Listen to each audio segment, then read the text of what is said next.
Hello বন্ধুরা, তোমরা সবাই কেমন আছো? আশা করি ভালো আছো। তো আমি চলে এলাম তোমাদের জন্য একটা মিনি ব্লগ নিয়ে। আজকে আমি দেখাবো একটা মাছের রেসিপি। এটা হচ্ছে গুড়জালি মাছ। তো ওই গুড়জালি মাছের রেসিপিটা আমি তোমাদের সাথে আজকে শেয়ার করব। তো বন্ধুরা তোমরা চলো ভিডিওটা দেখতে থাকো, স্কিপ না করে পুরোটা দেখবে বন্ধুরা ভিডিওটা। চলো দেখতে থাকো। তো আমি কড়াইতে তেল দিয়ে দিয়েছি, তেলটা গরম হলে তারপরে আমি একটা একটা করে মাছটা এই তেলের মধ্যে ছেড়ে দেব।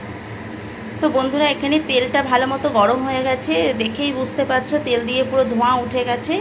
এই অবস্থায় আমি মাছগুলো একটা একটা করে তেলের ভেতরে ছেড়ে দেব।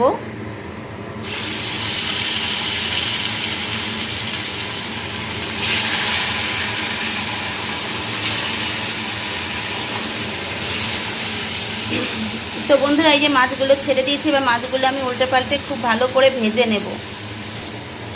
তো বন্ধুরা দেখো মাছগুলোকে আমি লাল লাল করে ভেজে তুলে নিয়েছি। আরও কিছু মাছ ছিল, একটা মাথার লেজা, ওটাকে আমি তেলে আবার দিয়ে দিয়েছি। তো এই মাছগুলো ভাজা হোক, তারপরে আমি রেসিপিতে যাব।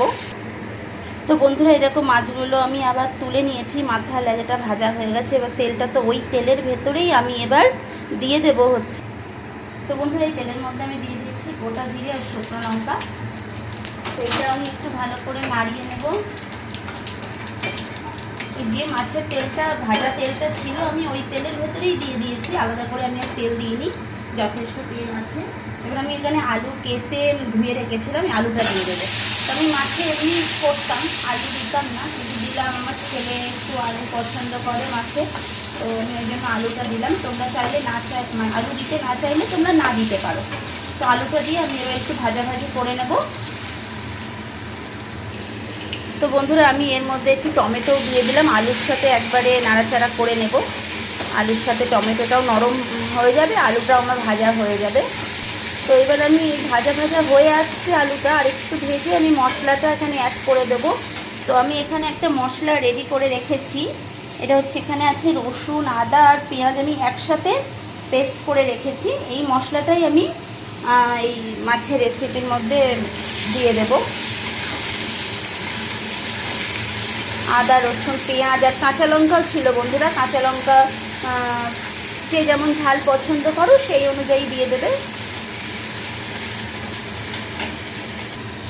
তো বন্ধুরা আলুটা ভাজা ভাজা হয়ে গেছে, আমি এখন মশলাটা পুরো অ্যাড করে দিচ্ছি। তো বন্ধুরা এই মশলা দিয়ে আমি এবার মানে ভাজছি, আলুর সাথে কষিয়ে নিচ্ছি। আমি এবার এর মধ্যে অ্যাড করে দেবো হচ্ছে ভালো মতো লবণ, হলুদ, একটু রেড চিলি দেবো রঙের জন্য। তো বন্ধুরা দেখতে থাকো। তো বন্ধুরা আমাদের লবণ দিলাম, হলুদ দিলাম, একটু সামান্য রেড চিলি দিয়েছি, কালারটা ভালো আসবে তাই। এই যে এবার আমার মশলাটা কষানো চলছে। মশলাটা ভালো করে তেল ছাড়া ছাড়া হয়ে গেলে আমি এর মধ্যে একটু জল দিয়ে দেবো আর কি। এটা আমার একদম মাছের তেল ঝাল রেসিপি হচ্ছে। আমি আলুটা দিয়েছি কারণ আমার বাচ্চা আলুটা পছন্দ করে। তোমরা আলুটা স্কিপ করতে পারো, আলুটা না দিতে পারো।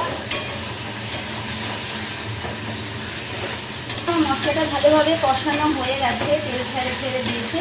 এই অবস্থায় আমি ওই যে মশলা যে মিক্সিটা আমি করেছিলাম পেস্ট, ওইটার মধ্যেই জল দিয়ে ওটা একবারে মশলা ধোয়াই জলটা আমি এর মধ্যে অ্যাড করে দেবো।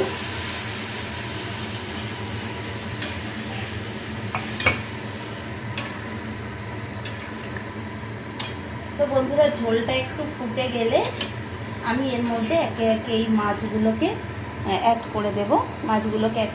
তো ঝোলটা আমি একটু ফুটতে দেব, তারপরেই দেব মাছগুলো।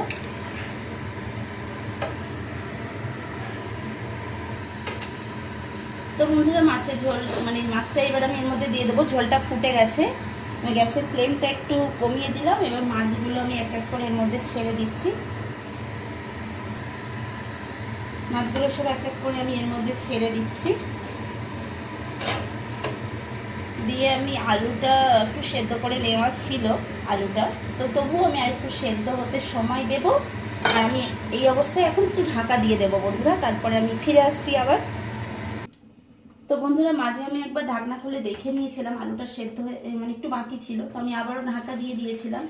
তো আবারও ঢাকনা খুলে এবার আমি দেখবো যেটা হয়েছে কিনা, আলুটা সেদ্ধ পুরো। এই যে আলুটাকে আমি ভেতর থেকে হ্যাঁ আলুটা পুরো সেদ্ধ হয়ে গেছে। আর ঝোলটা এই অবস্থায় আছে, একটু ঝোল আছে, আমি আর একটু ফুটতে দেব, তারপরে গরম মশলা অ্যাড করে দেব। আমি একটু ঝোলঝোলই রাখবো, খুব একটা শুকনো করবো না, তবে আরেকটু আমি ঝোলটাকে শুকাবো। তো ততক্ষণ ঝোলটা আরেকটু তাহলে কমতে থাকুক। তো বন্ধুরা, ঝোলটা ফুটে অনেকটাই কমে গেছে। এবার আমি এর মধ্যে একটু গরম মশলা দিয়ে দেব। আমি এই রকম গামাখা ঝোলটাই রাখবো। একটু সামান্য গরম মশলা আমি এর মধ্যে দিয়ে দেবো, খুব বেশি দেবো না, অল্প করেই দিলাম। এবার একটু মিশিয়ে নিই, বেশি নাড়তে পারছি না, মাছ তো ভেঙে যাবে। তো এবার একটু সামান্য ফুটতে দিয়ে 2 মিনিট নামিয়ে দেব। এই যে আমি মাছটা নামিয়ে ফেলেছি। তো বন্ধুরা দেখো, এমন হয়েছে মাছটা। তোমরা কতটা বুঝতে পারছো আমি জানি না। তো আমার হয়ে গেল গুড়জালি মাছ রেসিপি। তো তোমরা ভিডিওটা পুরো দেখো বন্ধুরা, আর ভালো লাগলে একটু লাইক কমেন্ট আর শেয়ার করে দিও। আর তোমরা সবাই খুব ভালো থেকো, সুস্থ থেকো। টাটা।